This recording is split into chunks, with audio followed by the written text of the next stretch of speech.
Hi babies! Good morning, and for today's video, nandito tayo ulit ngayon sa Derm Essential Aesthetic and Skincare Clinic. And syempre, kasama ko din yung kapatid ko dito na si Juliana na nagpapa-gel polish naman. Today kasi yung second service natin sa HIFU, and ayan, pinapakita ko sa inyo kung gaano kadami yung double chin ko and kalaki yung braso dito. Kaya naman abangan dahil magpapa-mesolipo ulit tayo today. Syempre, bago ang lahat, magpapalagay muna tayo ng anesthesia. Ayan, nakikita nyo naman kung gaano kalaki yung pisngi ko and yung baba ko dito. Ito, second session na to, pero first session pa lang nakita ko na medyo naghugis-bigas na ng very light yung pisngi natin. First service natin is HIFU, and ang second service naman natin is mesolipo or Barbie arms. Pinagsabay ko na kasi ganun din naman sanay din naman ako masaktan. Charot! Pero seryoso, kung tatanungin nyo kung gaano kasakit magpa-mesolipo, siguro 3 out of 10 lang. Kasi may anesthesia naman silang nilalagay and nilive lang nila yan for 40 minutes, and then after that, mag-start na tayong magpa-V-line dito. Then sa part na to, nilalagyan lang nila ng pen marks para sa mesolipo. And ito na nga, nag-start na nga silang mag-inject, and sa part na to, hindi ko naman masyadong nararamdaman yung injection kasi nga meron naman tayong anesthesia. Ang nararamdaman ko lang is yung may pumapasok na gamot dito sa may ilalim ng baba ko, pero hindi naman sobrang sakit.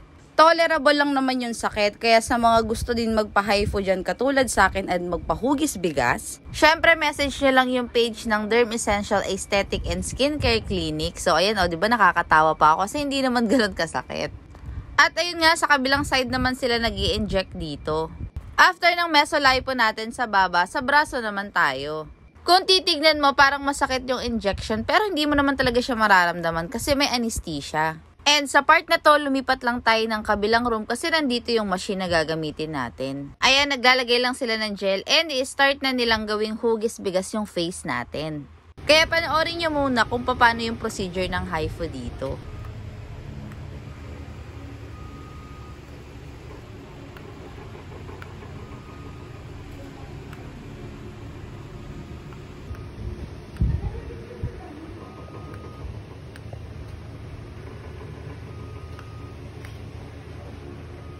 Syempre, after natin magpa-HIFU sa pisngi at saka sa baba, sa braso naman. Talaga naman na first session pa lang, nakikita ko na talaga na lumiit yung braso ko. Tsaka ang dami ko na din kaibigan na nakapansin na medyo pumayat na nga tayo.